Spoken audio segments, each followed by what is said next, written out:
Maybe the most important trait for today's business entrepreneurs and executives is the ability to multitask. They need the ability to focus on their own business while realizing everything that's going on in the business and financial markets around them. With that, Bloomberg is exactly the tool, being the most trusted business and financial instruments or news forum around. So we believe that they can definitely fulfill this need for the target market that we're going to go over. I'm Peter. We also have Jeff, Eddie, Remy, and Ahmad up here, and some of the different topics we're going to cover today, some industry trends and drivers, some market analysis, program and listenership analysis, some important thing about commuting times, and then we're going to conclude with our most important thoughts. So as Peter said, we're going to start with our industry trends and drivers.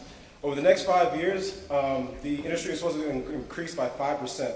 Three key drivers are advertising expenditures, consumer expenditures, as well as number of cars and miles driven. Now, the next two are very much so positive. The internet radio usage is supposed to increase by 40% annually. Internet and cars is a new advent. It's supposed to increase as well. And as something that's seen as a positive as well as a negative, the regulation of cell phone usage. So as a negative part of that is if you can't use your cell phone, you can't access the internet. But if you can't use your cell phone, you also are more apt to listen to the radio. So as Bloomberg Radio, we need to focus in three target markets. The first one is the American royalty. Our secondary market is the young city soldiers.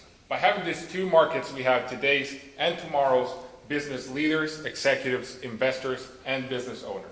We should also focus on the kids in Cabernet because it is just a natural fit if we focus on these first two segments. They share the American royalty's financial security, and they share the drive and the success of the young city solos. And as a group, they share time constraint, which Peter mentioned before. When performing our market analysis, we identified three main forces that have a major impact in this business. We have the substitutes, which we consider any other source of information where our listeners may go to instead of listening to Bloomberg Radio. We obviously need to consider our listeners and how to expand and how to better approach them with more quality in our program, but also reaching them with accurate, significant advertisements that would motivate their purchasing, because that is what our advertisers are looking for, and at the end of the day, that's where we're getting our revenue. So looking a little into the programming and listenership analysis, obviously New York, #1 radio market in the country, most amount of people. Boston, #10. They have some all-news stations in New York that covers a range of local news as well as national news and international news. And then Boston actually does not have any all-news talk stations. They have no all-news stations. They have news talk information stations, where the forum is a little different. There's a little more interaction, callers, and a little more opinion-based rather than just news.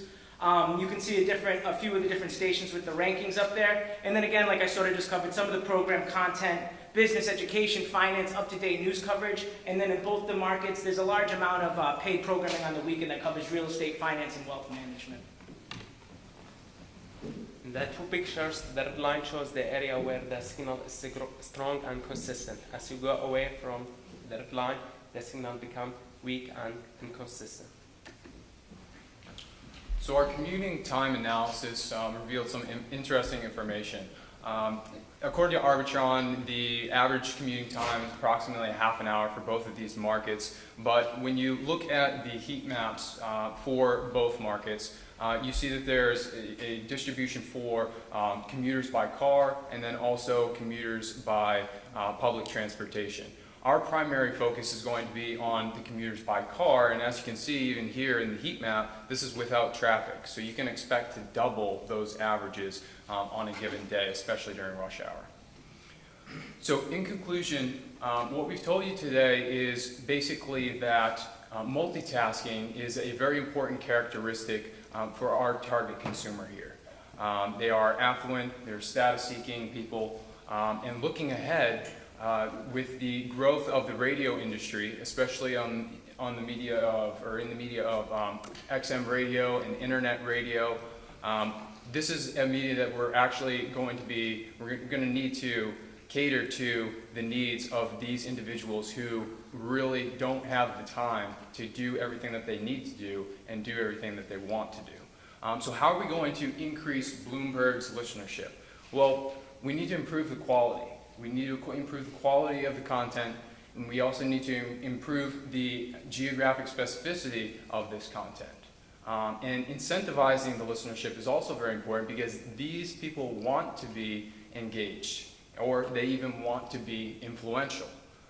So across all of the platforms, all of the Bloomberg platforms, XM radio, internet radio, through the app, the key thing here, the most important feature is that we need to be the most trusted source for business and financial news out there.